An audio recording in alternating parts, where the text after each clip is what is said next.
And we're going to start with Jonathan Tannewald. Go ahead, Jonathan.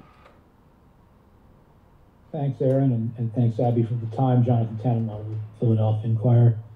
I guess we should get that San Diego question out of the way, because in addition to getting ready for this tour of Australia, you've been getting ready to go to a new club, and I wonder what having all of that at once has been like.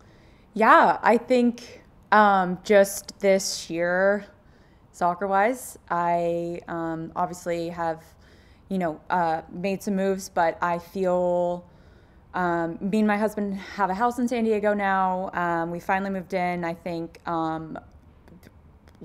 it feels good to finally say that I will be playing for San Diego, and I'm excited to kind of bring this new era of soccer to San Diego and help build a franchise from the ground up. And I've had so many great conversations with Jill and Casey and Molly and everyone involved with the San Diego organization, and they are wanting to do the right things. They are committed to the growth of the game and making sure us players are taken care of. So I think obviously I need some teammates first, but it's going to be really exciting, and I can tell kind of the excitement around the team and what we're hopefully going to be about. And I know it's probably not going to look perfect or be perfect the first year, but I think building a strong foundation of culture and whatnot is really important, and I have no doubt that Casey will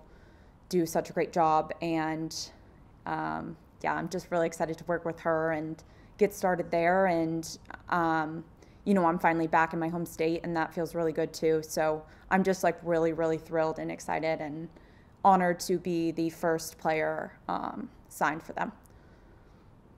And as regards this national team tour, you're one of the, I don't want to say veteran players on this team. I think Lindsay took a little bit of umbrage to that when she was on a moment ago, but you're one of the players with the major tournament experience. We put it that way. And to be one of those players in this group and to be sort of helping to show the ropes to this new era of young players who are coming through, and whom not only this is their first national team camp, but a pretty big one at that. What's that going to be like for you? Thanks. Yeah, it's a huge honor to be able to represent your country and to be called into camp, regardless of, if we're overseas in Australia playing or getting called into a domestic camp, this and that. But, I think I take a lot of pride in, trying to help my teammates. And, if people have questions, hopefully they feel comfortable to come up to us more veteran leaders. I wouldn't say veterans, but just with a little bit more experience. And I think, anytime you get called into camp, you have to take advantage of that and continue to learn. And it's really refreshing seeing, so many players have such great years in the league and getting rewarded for that. And I think the future is very bright. But we can't look past, obviously, we have to qualify for the World Cup first, but these games are very important if we qualify for the World Cup to, get experience. And you very well could be seeing a lot of these players that are in camp in 2023 down here in Australia. So I think, it's really important. It's going to be really tough 2 games against a very good side in Australia. So we can't take these games lightly at all, and we know that we have to bring our best on the field and at practice, but we're looking forward to it. And the experience we get during our time here is just invaluable. Thank you, JT. Thanks, Abs. Let's move on to Caitlin Murray. Go ahead, Caitlin. Hi, Abby. The U.S. typically plays most of its friendlies in the United States.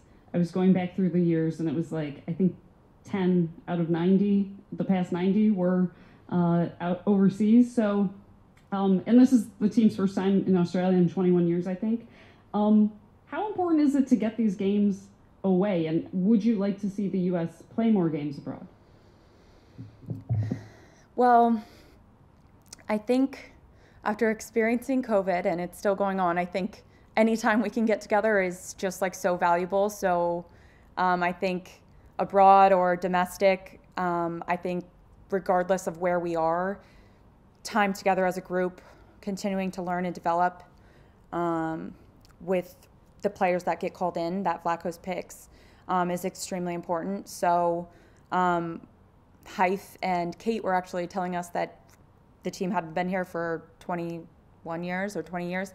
And so I think that it's really cool that we're down here, and people, fans, media are really excited. We were able to go and see some wildlife and do a little harbor tour. So yeah, and media and cameras are around. So I think it's exciting to see other countries, you know, backing women's soccer and getting so excited for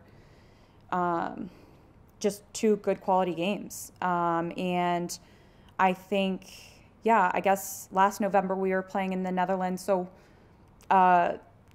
domestic or away, I think games are important, and we don't take any game for granted. And I think the players, you know, here are just really honored to represent the U.S. and to play two really good games. And hopefully we'll, you know, be seeing some new faces on the field, and you know, people getting experience and maybe getting their first caps, or you know, just getting valuable experience.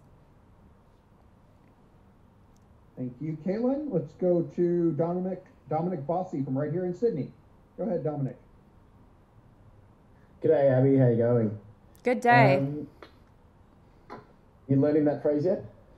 No, but I learned bloke. A bloke. I was like, what's that? But just like a dude, right?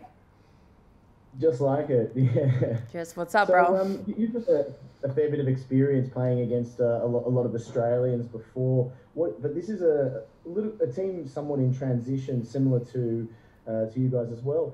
What are you expecting from the Matildas in these two games coming up? Like I said, I think they're an incredible team. I think they have a lot of talent all around the pitch. You see young players, you know, coming into the full team and doing well, holding their own very much. Mary Fowler, I think her name is. I think she's fairly young and has been, you know, scoring some good goals for Australia, and is kind of this up-and-coming player. And I think that that's really exciting that you're seeing young talent, you know, kind of emerge in full teams, whether that be, you know, us and also Australia. So, yeah, I think we have had really exciting games against Australia. No shortage of goals, which as a defender, I don't know. Hopefully we can put up a strong defensive performance these two games. But I think, yeah, we always match up really, you know, it's always a good game against Australia, and, you know, they're physical and good in transition, technically and tactically sound too. So, and they have a good coach leading them, and they're organized. So it's going to be tough. It's going to be a really good test, but I think you could just kind of feel the excitement too around these two games, and word on the street is that there's going to be a great crowd for our games here, and so we're really looking forward to it, and we're excited. And I think, yeah, we respect Australia a lot, and they're a very good side, so it'll be hopefully good games. Awesome, Abs. Thanks. Let's go to Alex Ozzie. Go ahead, Alex. Hey, Abby, thanks so much for taking the time today. I was curious, with so many new people on the roster, are there any, like, team bonding or things that you guys have done to, like, just make sure that you all know each other and kind of get to know each other? And also, are there any things that you realize that, like, are kind of like second nature now that you've been on the national team for a while, of like, oh yeah, like that's something that we do that like new people have to be taught? Yeah, I mean, I think like for meals, we're able to, you know, sit with players that we might not have been in camp before, or very few times. So I think meal times are times to like get to know each other and kind of bond in that way. I think it was really fun to go like see the koalas and kangaroos and do a little boat thing quickly. So I think that that was fun for the team and for like the staff and coaches to kind of get out and experience a little bit of the culture here, but you know, still obviously keep in mind that we are here for 2 games. I heard that there might be a mandatory trivia dinner thing for Sonnet's birthday tonight, but we'll see about that. So that could be a fun bonding thing as well. But in terms of, I guess, things that come second nature, like I first off want to just say that, you know, nothing is guaranteed. And every time I get invited to camp, it is such an honor and I don't take it for granted. So I think that it's just so, I feel very fortunate to have gotten called into this camp and I'm not taking that lightly. But I think, you know, I wouldn't say anything in particular that we're like showing the, you know, newer players, but I think just kind of ideas of how we want to play, how we want to look defensively and offensively, kind of principles, you know, set plays and how we like to do things here, or how Vlatko and Milan and, you know, the coaching staff like to do things. And yeah, I mean, I think everyone's obviously finishing their club teams in season, most people except for Kat. So I think just kind of getting on the same page as quickly as possible is really important as well. So it's kind of been a lot of information in such short amount of time, and we know that it's probably not going to be perfect, but